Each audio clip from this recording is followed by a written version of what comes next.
우리 말씀은 창세기 13장입니다. 14절부터 18절까지만 같이 읽겠습니다.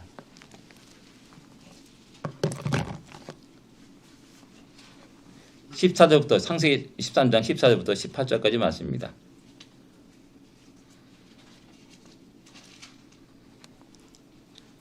같이 읽겠습니다. 롯이 아브라함을 떠난 후에 여호와께서 아브라함에게 이르시되 너는 눈을 들어 너 있는 곳에서 북쪽과 남쪽 그리고 동쪽과 서쪽을 바라보라.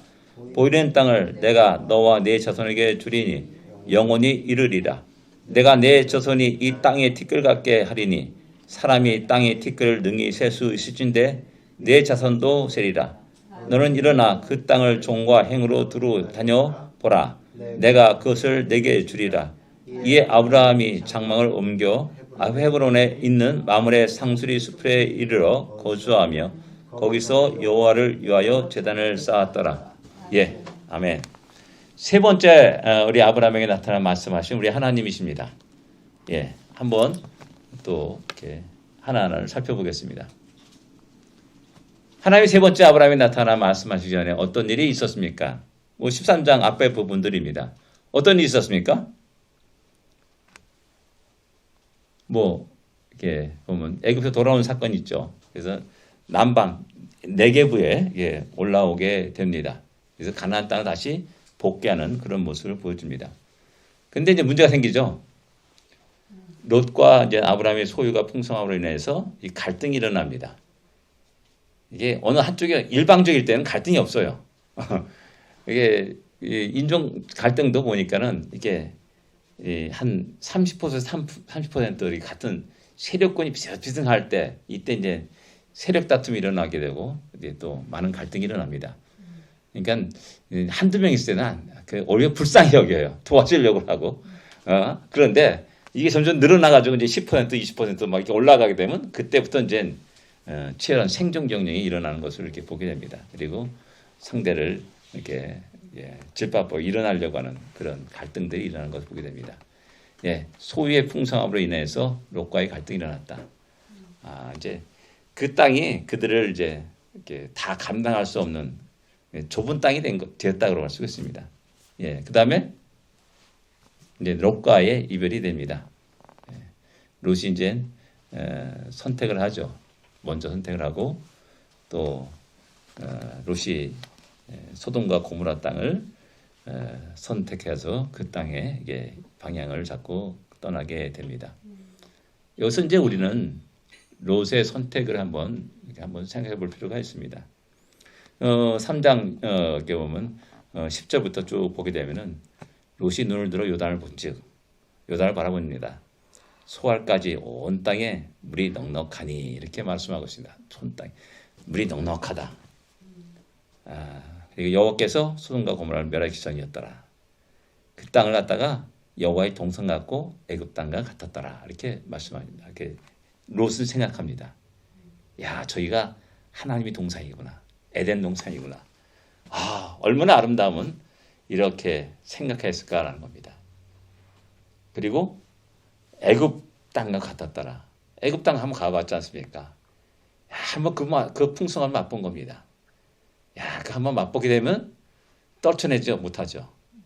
그래서 보니까 진짜 요단 계곡이 또 소돔과 고모라 지역이 그런 땅 같은 느낌이 들고 너무나 풍성하고 또 아름답고 멋있습니다. 황막한 세상에서 푸른 풀밭, 잔디밭이 쫙 깔려 있는 것은 눈이 어떤 뒤집힐 수도 있습니다. 그런 면에서 롯은 육신의 안목에 따라서 결정하고 그 땅을 선택하고 그 땅으로 발걸음을 옮겼다라고 이렇게 말할 수가 있습니다.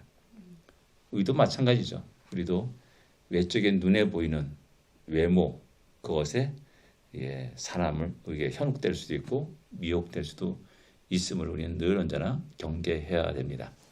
그래서 사기꾼들은 항상 우리 곁에 초라한 거짓 모습으로 나타나지 않습니다. 오늘도 이렇게 신문을 읽어보니까는 인천에 어느 큰 교회 모 권사가 나는 투자의 귀재다 해가지고 수많은 사람들이 돈을 막 갈취해가지고 그 몇백억을 갖다가 그게 삭혔다라는 그 뉴스가 나오더라고요. 유명 큰 교회 권사, 젊은 권사라 그래요. 그러니까 늘 타고 다니는 차가 포니 타는 것이 아니고 엘란트라 타는 것이 아니라 아주 멋있는 외제차 타고 참 멋지게 행세하면서 다녔죠. 그러니까 사람들이 그 모습을 보면서 야, 나도 저렇게 멋지게 살고 싶다. 저 사람 말 들으면은 돈을 벌 수 있다. 해가지고 자기 전 재산을 투자하기 시작하는 겁니다.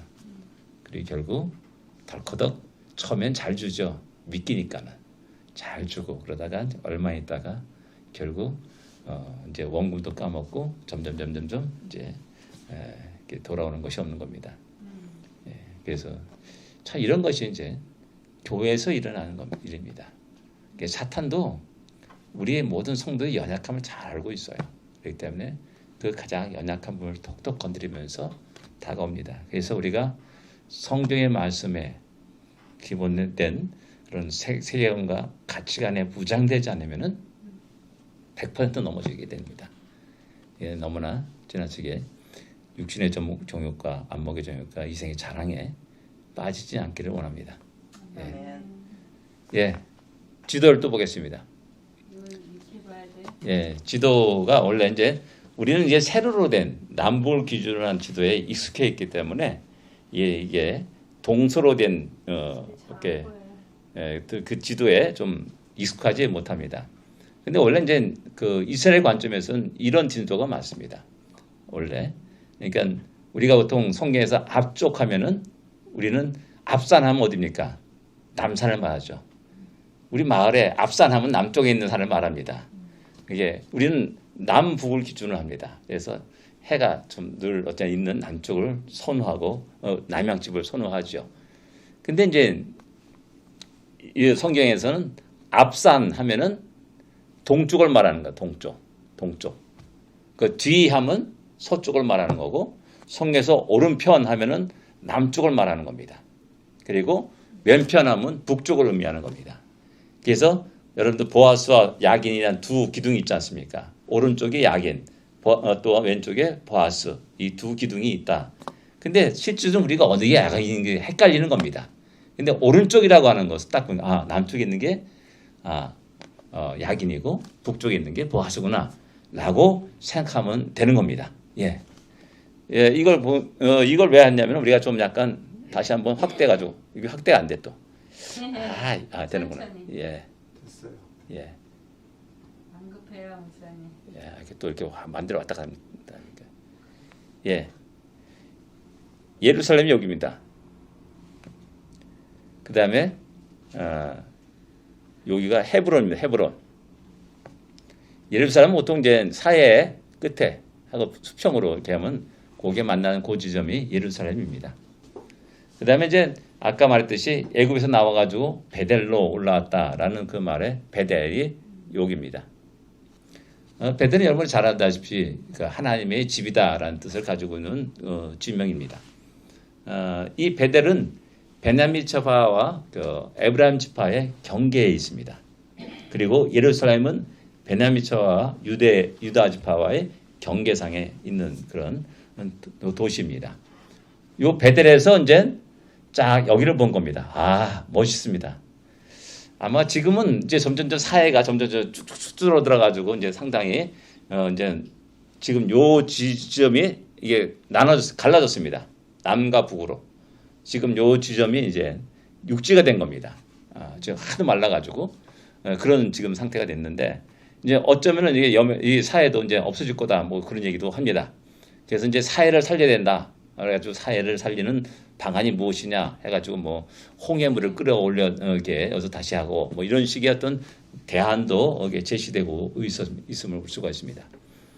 그 다음에 이제 여기서 이 지역을 본 겁니다. 이 지역을 참 멋있습니다. 아름다운 곳입니다. 지금보다 더 풍성한 물이 있었을 거라 생각됩니다. 지금 계속 이제 물이 이제 감하는 것을 볼 때 그때는 아마 더 풍성한 그 상황이 아니었을까라는 그 생각이 됩니다. 그래서 벌써 거기까지가 뭐예요? 지금 우리 눈으로는 우리들은 지금 눈이 좋으면 1.0, 1.5 정도 되잖아요. 근데 사막에 사는 사람은 6.0인가 그렇대요. 6.0. 그래서 누가 그러더라고. 광원 저 끝에서 세종대왕이 아니라 이순신 장군이 있는데 거기에 있는 글씨를 읽을 수 있다는 거예요. 6.0인가 그런 사람이. 그 사람들이 이제 몽골 사람들, 사막에 사는 사람들이 주로 이제 이렇게 눈이 이게 좋다 그래요. 그래서 그런 거 볼 때 능히 볼 수 있으리라 생각됩니다. 또 이제 그러니까 우리가 지금은 기껏해 1.5, 좋아야 1.5잖아요. 다 대부분 뭐 안경 쓰는 사람 없어요. 대부분 다 이제 안경 써가지고 지금 겨우 이제 저도 어제 안경 결정 갔다 이제 겨우 이제 1.0으로 이제 안경 맞추고 이렇게 해가지고 1.0을 맞췄어요.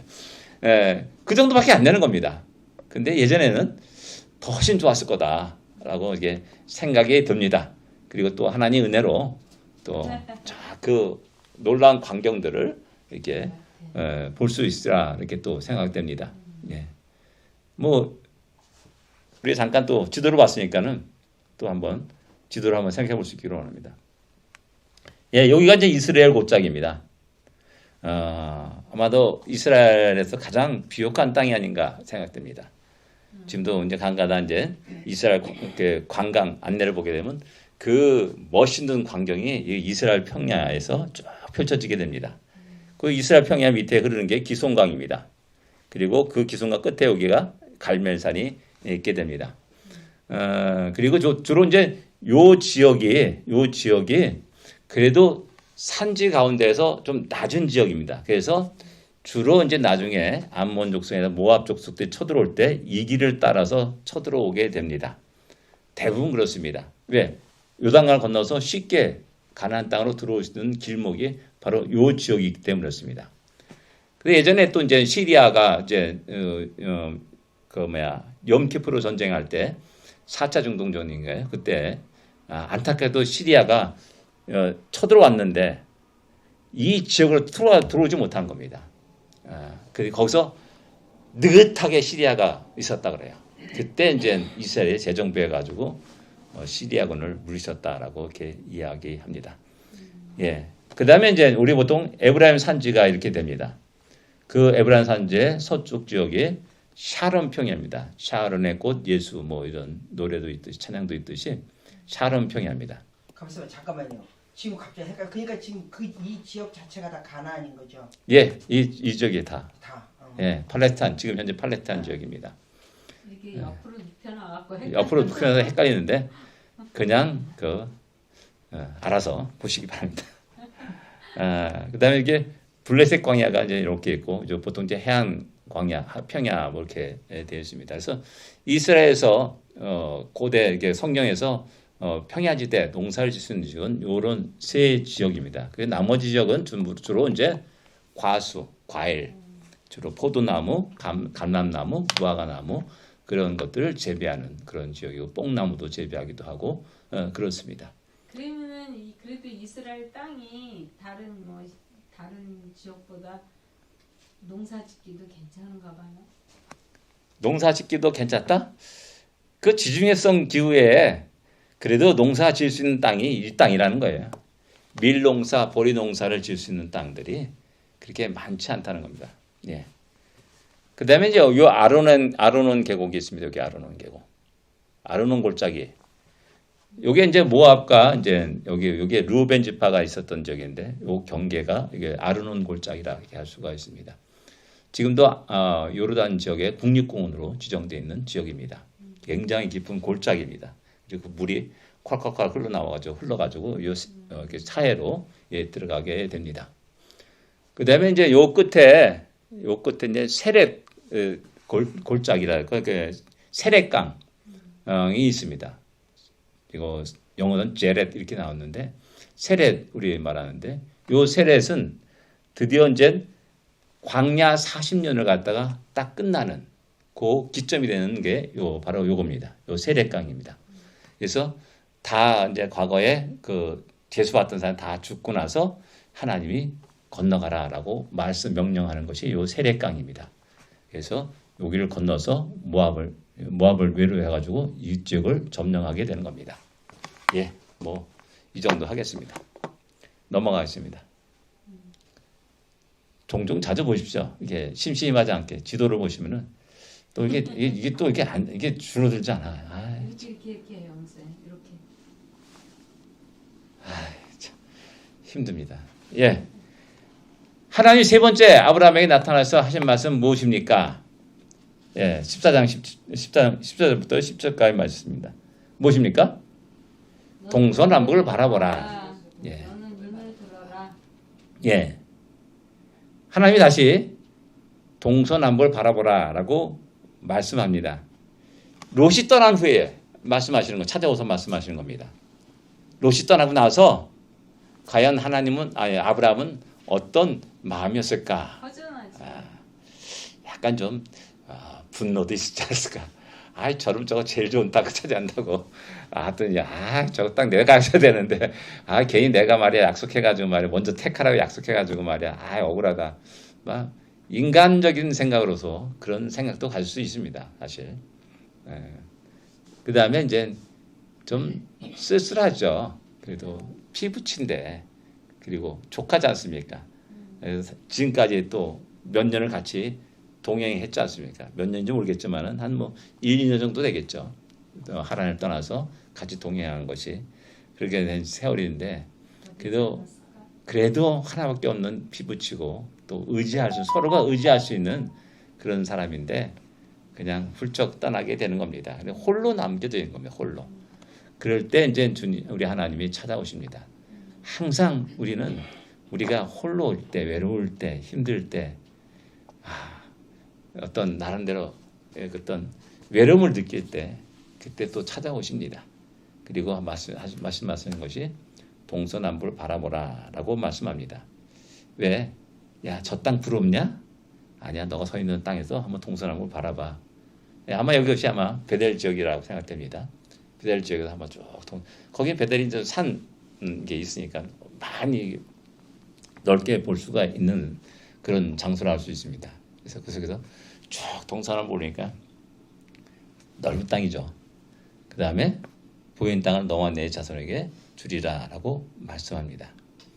다시 하나님은 우리가 이렇게 흔들릴 때 이것이 아니가 저 땅인가? 라고 이렇게 다른 곳으로 돌릴 때, 눈을 돌릴 때, 다른 것들을 시기하고 불허할 때 다시 하나님의 약속을 재확인시켜 주십니다.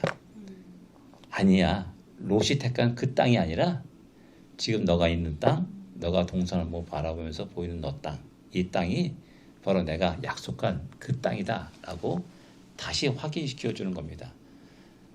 이 확인이 한 번, 두 번, 세 번 계속되면서 우리 안에 새겨지게 되는 것이죠.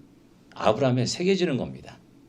그리고 그 새겨짐은 그대로 이삭에게, 야곱에게, 또 이스라엘 12지파에게 그대로 전달되게 되는 거죠.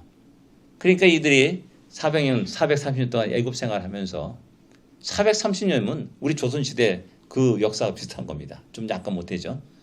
그 정도 긴 세월을 그 땅에 살면서도 그들은 다시 하나님의 약속한 그 땅을 향해서 이동하게 되는 것이죠. 그리고 요셉도 역시 마찬가지로 자기가 죽을 때 맹세시키기를 너희들 나갈 때 창차 나갈 때 내 해골을 가지고 나갈 것을 명령하고 맹세시킵니다. 그리고 명령대로 그들은 그 맹세대로 그 해골을 가지고 가는 거죠. 그래서 어떤 사람은 이런 모든 것들이 다 신화다, 어떤 이야기다, 중요한 이야기다라고 말하는데 실제 고고학에서 이제 저희가 예전에 한번 그 출애굽의 증거인가요? 그 영화를 같이 한번 봤지 않습니까? 거기서 그 장면이 나오지 않습니까? 무덤이 있는데 그 분명히 그 히브리 민족의 그런 셈족의 그 거대한 무덤이라는 거죠. 높은 지위에 있는 사람. 근데 보니까는 해골이 없어요. 그 매장 해골이 없어요. 어떻게 이런 일이 있었는가라는 그런 퀘스천 마크를 붙여서 바로 출애굽하의 그 사건을 갖다가 얘기하는 사람도 있습니다. 예, 내 자손을 땅에 티끌 같게 하리라라고 말씀합니다. 아멘. 예, 번성에 아무것도 없습니다. 아들이 없습니다. 딸도 없습니다. 그럼에도 불구하고 계속해서 변함없이 하나님은 내 자손이 티끌 같게 하리라. 이 땅을 너와 내 자손을 주리라라고 말씀하고 있습니다. 이게 이것을 갖다가 아브라함은 그 다음에 이제 세 번째 나타날 때 하나님 자식이 없습니다. 나의 상속자는 다메섹의 엘리에셀입니다. 라고 이렇게 말하는 것들을 보게 됩니다. 그러니까 그거 가지도 흔들리는 겁니다. 왜? 점점 늙어 가잖아요. 자식은 없잖아요. 근데 이런 말들은 너무나 허황된 말 같아요. 우리가 하나님 우리에게 주시는 그 놀라운 계획과 뜻, 비전들은 우리의 작은 안목으로는 감히 헤아려 수 없는 그런 거대한 것입니다. 그래서 우리는 야, 꿈 같은 이야기 하시네. 이렇게 생각될 때가 많이 있습니다. 그런데 내가 하는 것이 아니라 전능하신 하나님이 당신의 계획과 뜻과 의지로 능력으로 그렇게 우리를 이끌어 가시고 그렇게 빚어 가시고 그렇게 이루어 가시는 것이라는 사실을 우리는 기억해야 됩니다. 예. 그 다음에 그 땅을 종과 행으로 행하여 보라 라고 이렇게 말씀합니다. 종과 행으로 행하여 보라. 그래서 실제 이제 그 땅을 걸어보는 겁니다. 또박또박 걸어보는 겁니다. 그러면서 기분이 어떻겠습니까? 이것도 내 땅이요. 저것도 내 땅이요. 얼마나 멋있습니까? 아, 너무 통쾌하지 않습니까? 하나님이 지금 약속하셨지 않습니까? 너와 후손들에게 주리라. 종과 행으로 행하보라. 그럼 그가 가는 모든 땅들을 하나님 주신다고 약속했습니다. 그게 열심히 내 땅 밟는 겁니다. 그래서 뭐 어떤 선교 단체에서는 땅 밟기 뭐 한다 그랬는데, 예. 이건 약속에 근거한 것이죠. 하나님 말씀하셨으니까는 또 명령하셨습니다. 종과 행으로 행하여 보라. 남과 북을 봐라. 동남을 보라. 그대로 너에게 주리라 라고 말씀하십니다. 뭐 이 장면은 아마도 낮에 하나님 나타나서 말씀하신 겁니다. 왜? 티끌이 보이지 않습니까? 그게 낮인 거예요. 이 장면은 낮인 겁니다. 그리고 나중에 하늘의 별을 보라. 그런 장면은 밤이었구나 라고 그냥 알 수가 있는 겁니다. 예. 예. 아브라함의 반응은 무엇입니까? 18절에 장막을 옮겼다 라고 말씀합니다. 장막을 옮겼습니다. 예, 드디어 이제 다시 이사를 하는 겁니다. 왜?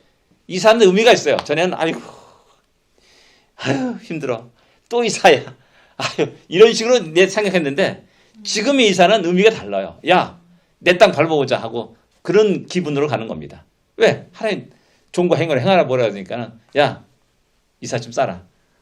내려가자 해가지고 쭉 또 이동하는 겁니다. 그래서 베델에서 어디로 갑니까?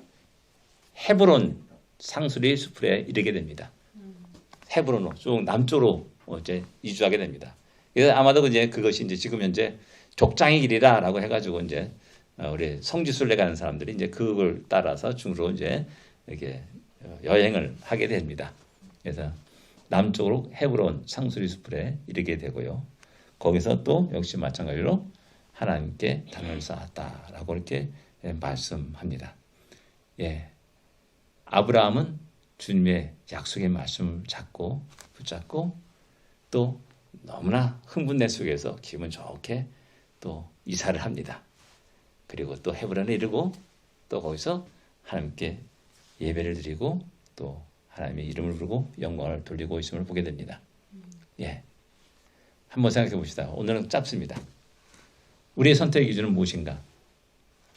예, 중요합니다. 이것은 우리가 어떤 일을 할 때 우리는 여러 가지 기도를 합니다. 근데 중요한 것은 이게 어떤 기준을 가지고 선택하는가? 이것이 하나님 뜻에 맞는 것인가? 하나님이 기뻐하시는 것인가? 아니면 내 육신의 욕심을 따라서 선택하는 것인가? 그러니까 성경은 롯의 선택과 아브라함의 선택을 우리에게 보여주십니다. 그 결과를 또 우리에게 보여주십니다. 그 다음에 두 번째, 지금까지 일관된 하나님의 약속은 무엇입니까? 그 약속이 점차 구체화되고 있습니까? 이것이 안 될 때, 구체화되지 않을 때 점점 우리가 낙심에 빠지게 됩니다.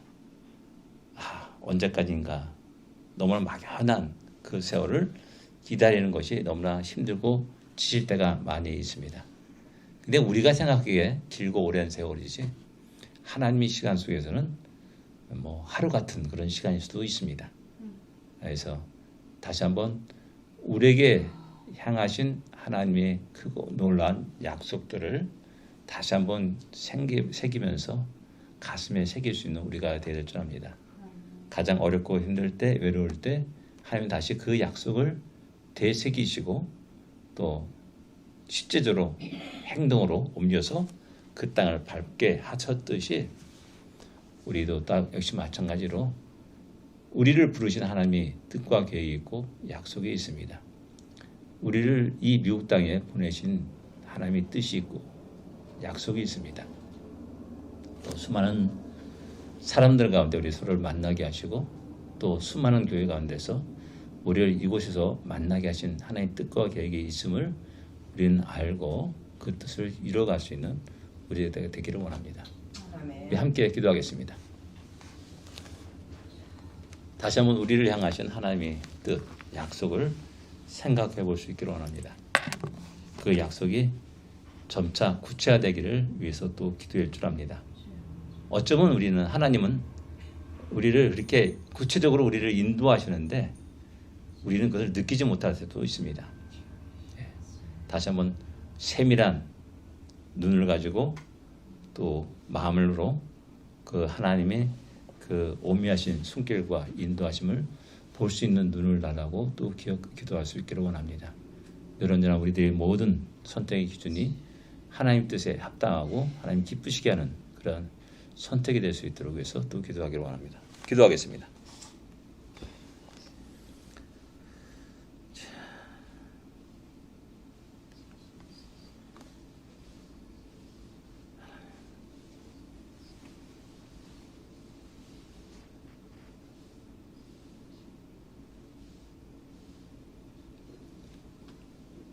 하나님, 머나먼 길을 걸어왔습니다. 갈 바를 알지 못하고 하나님의 명령에 따라서 자기 본토 친척 아비 집을 떠난 아브라함 같이 우리도 역시 우리가 잘하고 또 공부했고 부모 친척 친구들이 있는 대한민국을 떠나서 우리도 또한 이 땅에 또한 오게 되었습니다. 이런 모든 것들이 결코 우연한 일이 아님을 고백합니다. 그 모든 것 속에 하나님이 선하신 손길이 있었고 계획이 있음을 다시 한번 우리가 보게 하여 주십시고 변함없는 하나님의 약속을 변함없는 우리를 향하신 하나님의 뜻과 계획을 다시 한번 굳게 간직하고 오늘도 힘있게 믿음의 발걸음을 내딛는 우리 모두가 되게 하여 주시옵소서. 흔들리지 않게 하여 주옵소서. 세상에 눈을 돌리지 않게 하여 주옵소서. 세상의 화려함에 마음을 뺏기지 않게 하여 주옵소서.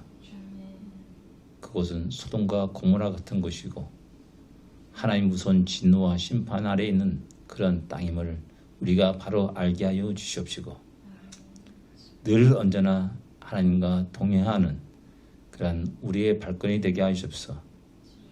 그 발걸음이 광야로 행한다 할지라도 그 발걸음을 하나님이 아버지 가시밭길로 인도한다 할지라도 기쁨으로 그 땅을 밟게 하여 주옵시고 그 땅에서 이루고자 하는 하나님의 놀라운 뜻과 계획들을 생각하며 기쁨과 감사 속에서 힘있는 믿음의 발걸음을 내딛고 승리하는 우리가 되게 하여 주시옵소서.